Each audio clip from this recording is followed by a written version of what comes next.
কামে সামনে মুখ সামলায় কথা বলেন ভুলে দিলাম। মগের মূল্য পাইছেন নাকি? আপনার মতো ফলস পরিচয় দিয়ে কিন্তু আমি প্রেম প্রীতি করি না। আমি কিন্তু এক নম্বর জেনুইন। পাশে মাই লাভ, উনি তোমাকে কামের ছেমড়ি বলছে কেন? কামে সামরি তো সে একটা 3 টাকা দামের কামে সামরি। Full HD, full HD. কি করলো তোমার মাইয়া এরকম একটা মাইক কাছি পার মধ্যে কেমনে পড়লো? মা ও মা গো মা। পাশে বিশ্বাস করো, আমি ওনাকে চিনি না, জানি না উনি এই রুমে কিভাবে আসছেন কিছু জানি না। বিশ্বাস করো, আর তুমি আমার কথা বিশ্বাস না করে এক কথা বারবার বলছো, এটা ঠিক না। তুমি যাবো মা গো মা ও মা। তোমার মাইয়াটা এত সরল কেন গো মা? কেমনে হইলো এরকম একটা মাইক কাছি পার মধ্যে কেমনে পড়লো গো মা?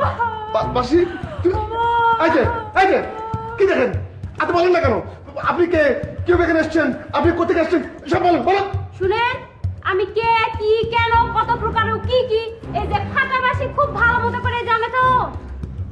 আপনি কোথেকে এসছেন বলেন। সে যেরকম খারাপ উদ্দেশ্য নিয়ে এখানে এসেছে, আমি কিন্তু এরকম খারাপ উদ্দেশ্য নিয়ে এখানে আসিনি। হ্যাঁ বুঝেছি, আপনি এই রুমে কিভাবে এসেছেন সেটা বলেন। সেটা জানতে হলে তো আপনাকে আগের কথাও জানতে হবে। আমি কেন ঢাকা শহরে এসেছি সেটা জানতে হবে না? শুনেন, আমি চিত্রনায়িকা হওয়ার জন্য ঢাকা শহরে এসেছি। ওই চিত্রনায়িকা, আপনি এখানে কি জন্য আসছেন? এইটা দেখুন, আপনি কি জন্য আসছেন? এই যে আমার বয়ফ্রেন্ড লিওর সঙ্গে আপনার কি সম্পর্ক? আপনি ওর ঘরে আসছেন কেন, কি জন্য আসছেন সেইটা আগে বলেন। এই যে সুপা সুরা করে কথা বলুন, পাশতে পেরেছেন? নাহলে এতক্ষণ দুজন মিলে যে বাংলা সিনেমা করেছেন সে গোমর কিন্তু জায়গা মতো ফাঁস করে দিব। আস্তে। কিসের গোমর ফাঁস করবেন আপনি? কিসের গোমর? আগে কথা কন, আমার লগে কথা কন, আমার কথার আনসার দেন। আপনি সেমনি এই ঘরে কি করেন? আমার বয়ফ্রেন্ড লিও লগে চুপ। আমার বয়ফ্রেন্ড লিওর লগে আপনার কি সম্পর্ক? এই ঘরে আমার মেজাজ কিন্তু খারাপ হচ্ছে। তোমার মেজাজের আমি কুস্তি মারি। তোমার মেজাজ দিয়ে আমার কি চাইবো না যাইবো না। তুমি এইখানে কেন? আমার বয়ফ্রেন্ড লিওর সঙ্গে তোমার কি? তোমার ধান্দা নাকি?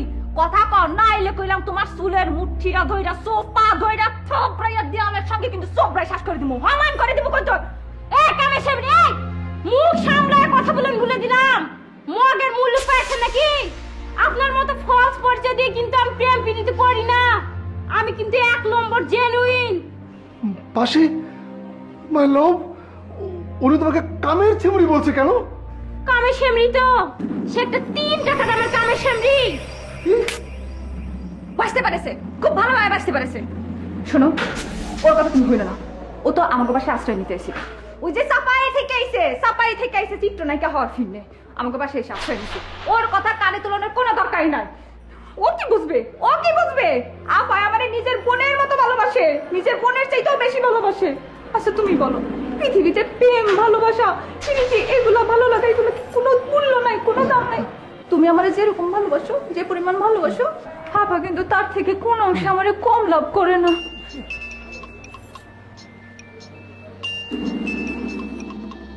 আল্লাহ আল্লাহ আল্লাহ, আমি শেষ। আপায় মনে হয় বাসায় চলে আইছে। আল্লাহ, আমি এখন কি করতাম আমি?